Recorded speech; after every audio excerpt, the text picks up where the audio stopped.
Sammi Awuku. This time around, he can hear me. Mr. Awuku, can you hear me? Good evening. Good evening, Sammy, and good evening to your cherished listeners. I don't know if the line is clear now. It's better. I can hear you loud and clear. The president believes that Ghana's economy will grow significantly in the year 2025, close to $113 billion from the $83 billion that your administration left behind. Significantly good, if you ask me. Well, let me start from the realities on the ground. First of all, last year, His Excellency the President assured Ghanaians of bold reforms and ambitious programs that his government had considered.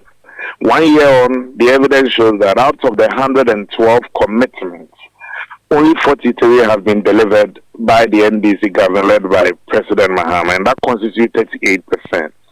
41 of these commitments remain in progress, that's 37%. And then 28 have not been started at all. Let me not even bore you with some of these percentages. Issue of even our public debt. Maybe Mr. President might be reminded that the public debt that he took over in dollar terms was around $48.3 billion. Now it is $57 billion. That's the reality of our public debt. Again, it is also strange that Mr. President thinks that our economy now is resilient and then ready for takeoff, so we should tighten our seatbelt. I get a sense that whereas many Ghanaians, yes, we are tightening our seatbelt when it comes to the utility tariff hikes, where now Mr. President has ensured since his last State of the Nation's address, the Ghanaian people have been burdened with over 30% just on electricity tariff hikes. So yes, we are tightening our belt, whereas the executives continue to use elastic as something around their waist. So whilst we are tightening and being choked to death, people are using elastic to expand at the expense of the taxpayer. Again, let me also go to the area of aquaculture and fisheries. Mr. President promised last year in his State of the Nation's address that there were plans to also establish modern fish landing sites and harbors in addition to what the Kufuor government left. I am sorry to also inform you that Mr. President today in the State of the Nation's address could not even lay hands on one fish landing site that they have built or constructed. So what we still have is the 12 led by Kufuor and 2 harbors. Again, Mr. President today, I think respectfully, was economical with the truth and trying to sweep it under the carpet and making it look like normal that cocoa farmers had to take that pay cut for him to avoid borrowing. Mr. President, unfortunately, an agreement is an agreement. In this, the cocoa farmers are being asked to swallow a bitter pill when they did not cause the mess. Mr. President, Cocoa Board had an opportunity to at least do forward sales, but they refused to do that. The negligence of management and the miscalculation of the government cannot take food off the table of these poor farmers. It's not just the delays in payments, Mr. President. What you are asking these farmers to do is to continue to starve, whereas the executives continue to enjoy fat on their sweat and produce.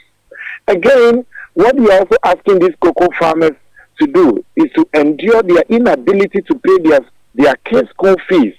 The situation is different from that of the NDC government.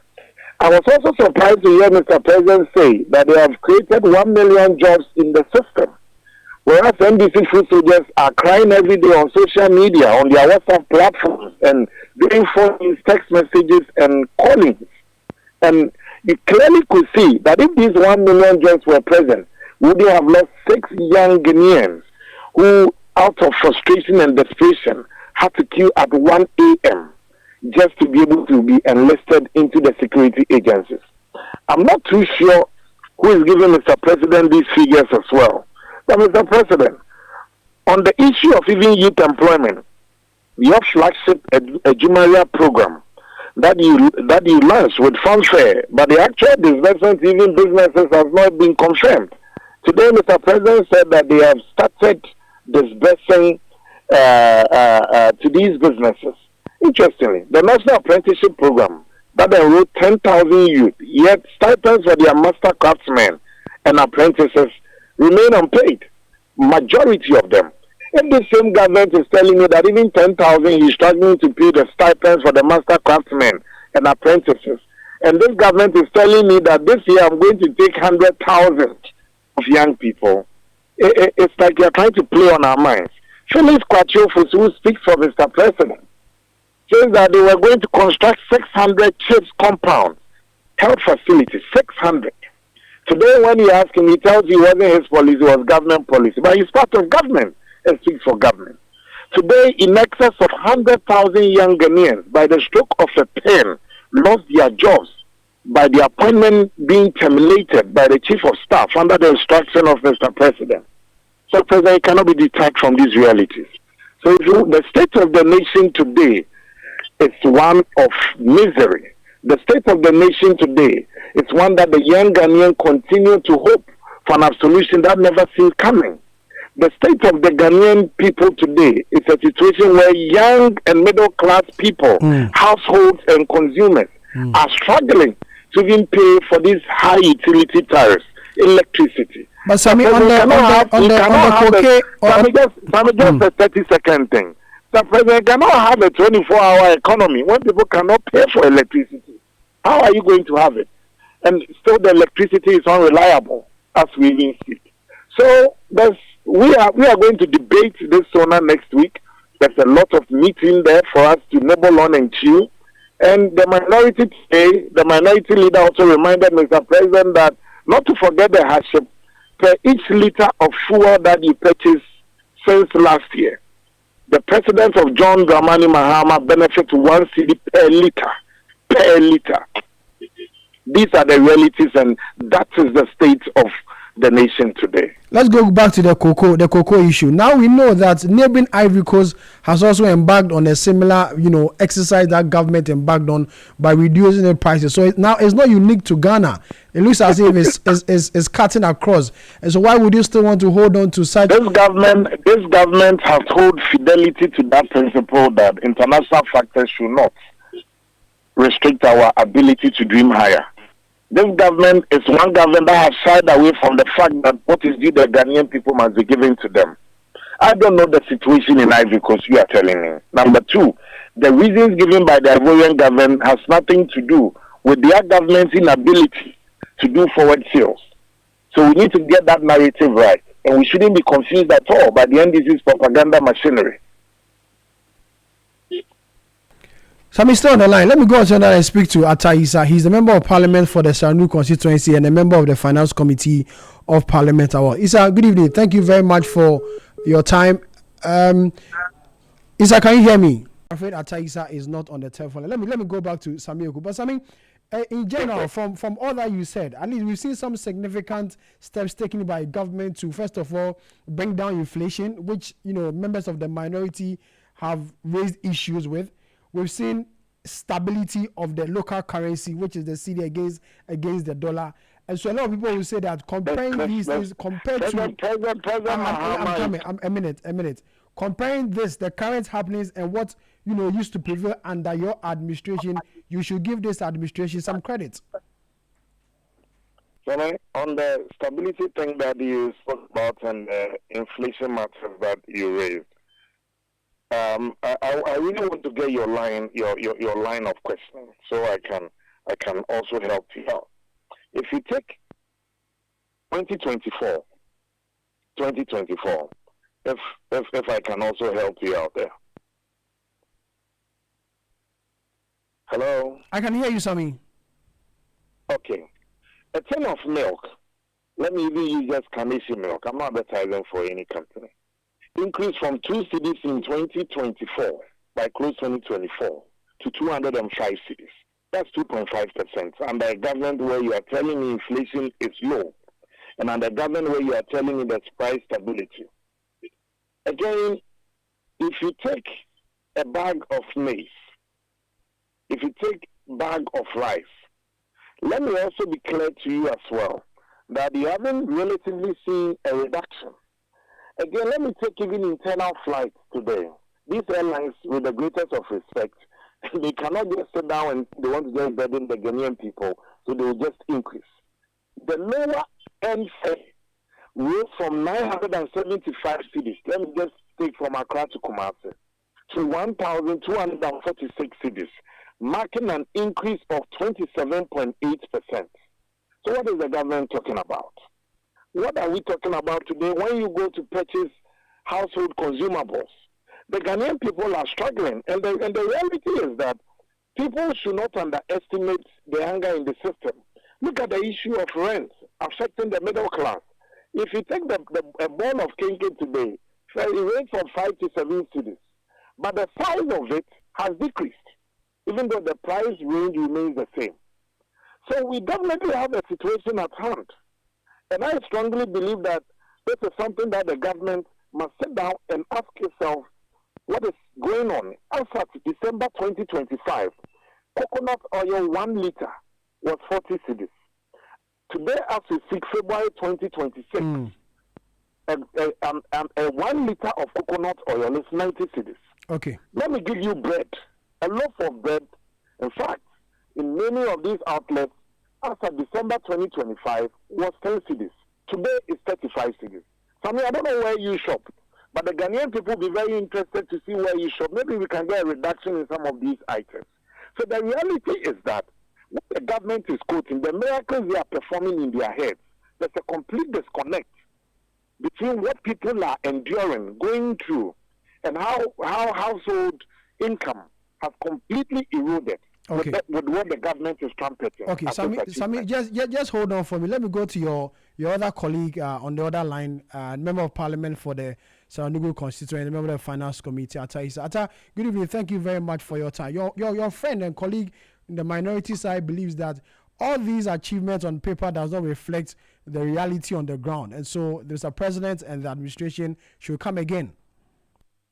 All right, so let me say good evening to you and to your listeners and to my colleague.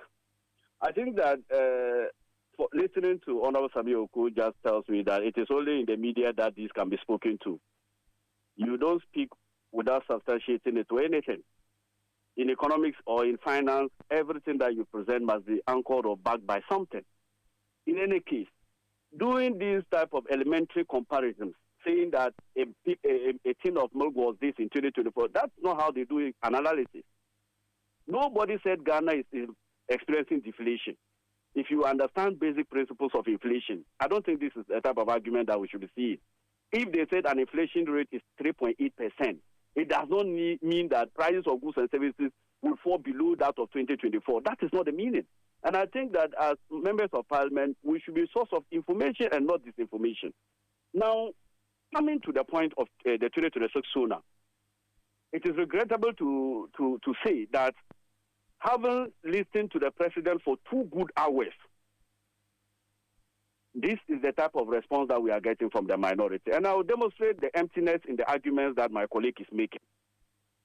The 2026 SONA presents a bold narrative of economic stabilization and growth acceleration. The idea behind the economy of 2025 was one, it was supposed to lead in debt reduction. Did we achieve that or not? Inflation control, did we achieve that or not? And it is stated in the 2025 budget, and I don't know why we are struggling. The third one was economic resilience or external sector resilience. Did we achieve that or not? Revive the investor confidence. Did we achieve that or not? And critical sources, not necessarily government of Ghana, particularly the IMF and the World Bank assessment, validate all what the president said on the direction of improvement, while underscoring continuous structural reforms that we need to do and prudent fiscal consolidation, which is crucial for our long-term sustainability. So if it was just President Mahama saying, then we could have taken it with a pinch of salt because of our political nature. But this is validated by the IMF and the World Bank. Overall, Ghana's macroeconomic performance and recovery in 2025, as portrayed by IMF and World Bank itself, is consistent with what President Mahama has said.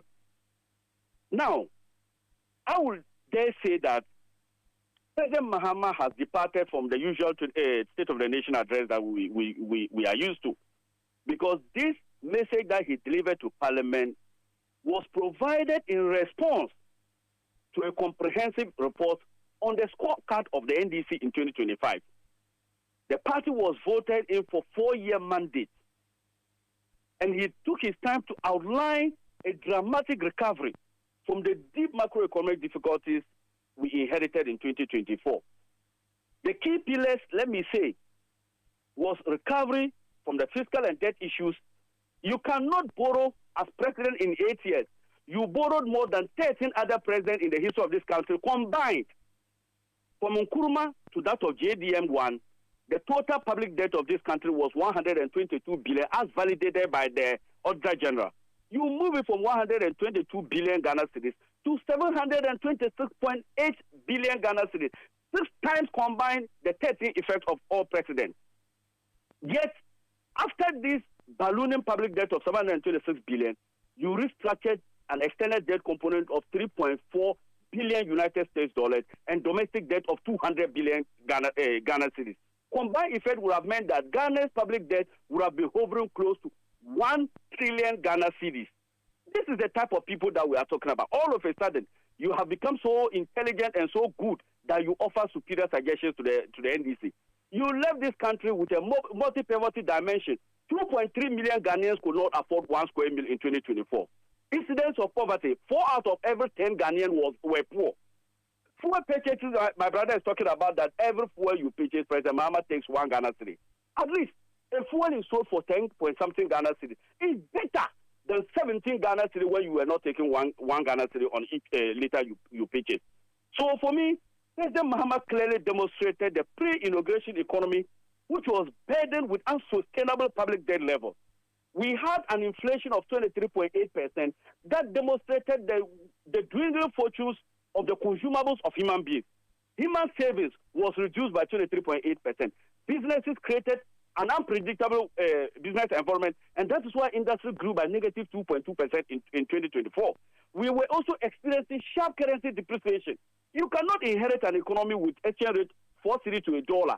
You took it up to 17 Ghana cedis, and you have the audacity to question the rationale behind the economic policy of President Mahama. That is why you lost by 1.7%, Honorable Sammi Awuku. You were struggling with escalating cost of living crisis. In fact, at a certain point in our history, in 2022, inflation peaked at 54%, highest in the sub-region. And this is the type of economy that you bequeath to the NDC. And I'm not just speaking. It is anchored in the IMF peak review. Honorable Sammi Awuku can easily Google it online, the IMF peak review assessment of Ghana's economy. And he will know the debt and structural difficulties that the President Mahama administration received. Now, look at the debt to GDP ratio that we inherited. I thought he was trying to poo-poo the debt to GDP ratio. We had a debt to GDP ratio of 61.8%, higher than the IMF industrial threshold and African threshold. We know that the threshold for Africa in terms of debt to GDP to enhance the sustainability is between 45% to 50%. You exceeded it by 61.8%. President Mahama came and brought it down to about 45%. Inflation averaged 54%, like I indicated in other. And then the purchasing power in terms of exchange rate for imported commodity, we had imported inflation of 29% in 2024 as a result of your mismanagement of the exchange rate. External sectors strains, including the current account pressures that we saw. That is referenced in the IMF again. You were importing so much, and yet little was there for export. These inherited challenges that are enumerated constrain growth, undermine investor confidence, and increase the cost of financing in Ghana. Okay, now let's come to the growth numbers. No, please. I heard a lot from my good friend. I need to deal with that part. The growth performances. We have always maintained growth is meaningless until you know the sources of growth. If you look at the data itself, as demonstrated by the IMF and World Bank, and then the 2026 budget, Ghana's growth rose from a nominal figure of 83 billion United States dollars. This is not percentages I'm mentioning.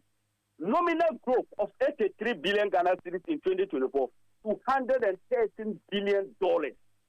You cannot tell me that an economy that has grown by 30 billion United States dollars in a year will not demonstrate the economy is heading into a right direction. These figures, if you take into consideration, indicate a sharp acceleration relative to the most independent forecast by the IMF itself. IMF projected Ghana will grow at 4% in 2025. We grew by more than 4%. So when I listen to my brothers, one conclusion that I normally draw is the fact that they haven't still woken up from the defeat that they saw in 2024. And I will say that the rapid depreciation that we are seeing in terms of debt is a combination of fiscal discipline and the structural adjustment program that government is currently. Okay,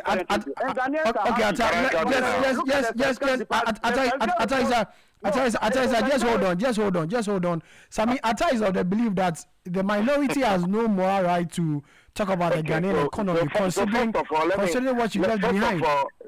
First of all, let me just point out some few defects in Atta's argument. If Atta disputing the fact that the public debt today has seen an increase from the $48.3 billion to $57.2 billion since they took over, I'm not sure. Oh, please. I'm not sure. Allow him to speak. Number two, I find it interesting that Atta says that the economy is on a sound footing, doing very well. Yes, you're unable to pay nurses what is due them for the last 11 months. That's cruelty. If a father has enough food at home and can watch his or his kids go hungry, then that father is a good father and very pregnant in ideas. In fact, the future is very pregnant with such analysis. Again, he tells me that we have seen very, very good indications that this economy is doing very well. Isn't it strange that this economy that is doing very well is unable to pay its farmers? Isn't it strange that the president that promised, in fact, the sectors of the economy, he's a finance person, that can accelerate growth of any economy. We normally find it in the manufacturing sector,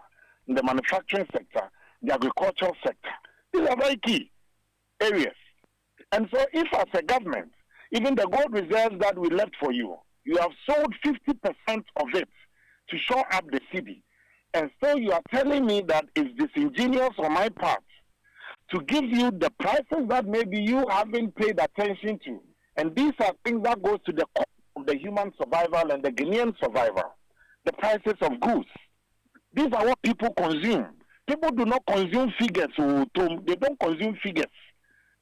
If inflation can come down to 2%, if what I buy, I still buy it at a higher price or the same price, then that inflation figures you are giving me, I can tell you that they are not just suspicious, they can be figments of somebody's imagination.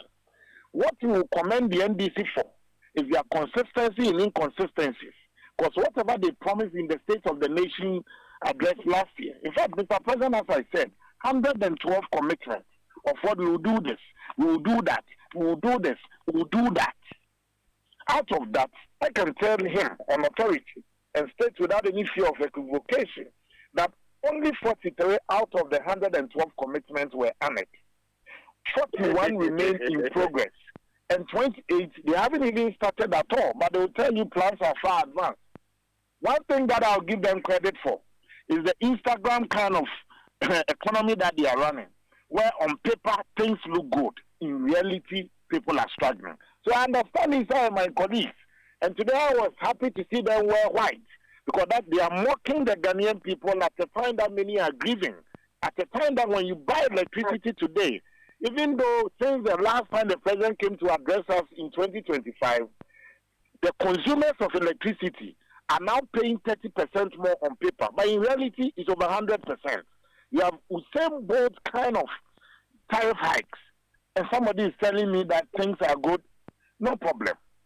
You see, you won 2024 the same way you lost 2016. The Ghanaian people, when they feel that, look, you are taking them for granted, they will punish you. But I like the way Issa is feeling now.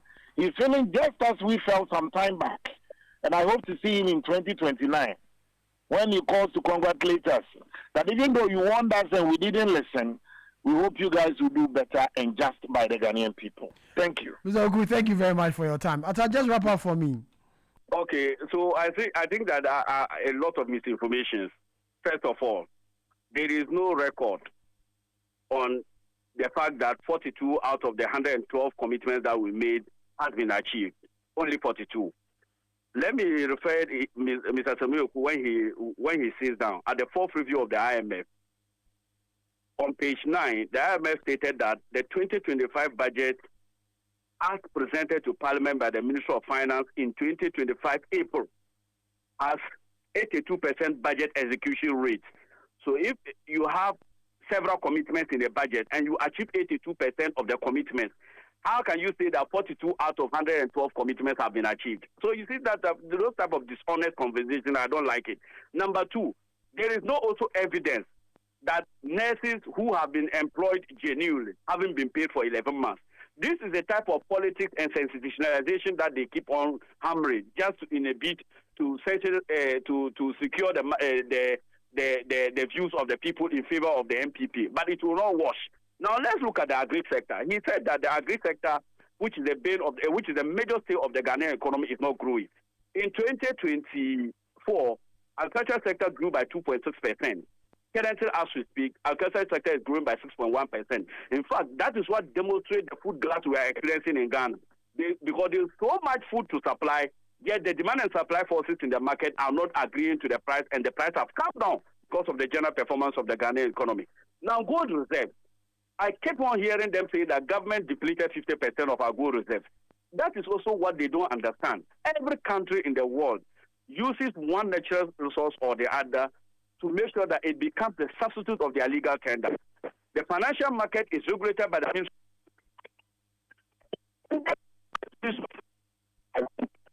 Hello, Isa. Hello, Isa. The financial market. Management or at Vita. Cocoa farmers, good news.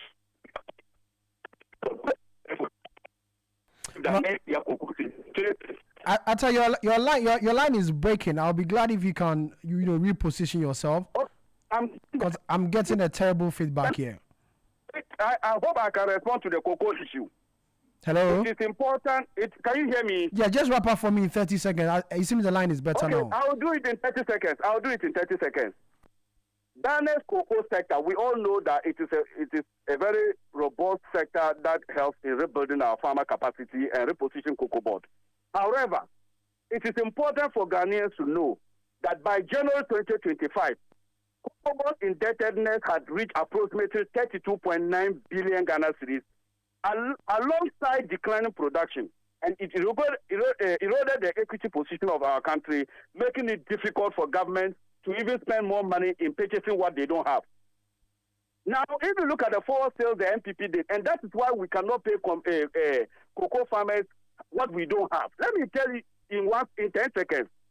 At the start of 2025-2026 season, cocoa board had forward sold approximately 530,000 metric tons of cocoa, representing about 82% of the projected 650,000. So you cannot forward sold 550,000 metric tons, representing 82%. The remaining 18% was the only sales that was exposed to the spot market. So government of Ghana had only 18% to sell in the spot market business. 82% already was sold at $2,661. Okay. I asked a question: who pays for the difference on the 530,000 metric tons that is sold for forward sales? Okay. That is the dishonesty they are not telling us. For me, it is about levels of cocoa farmers.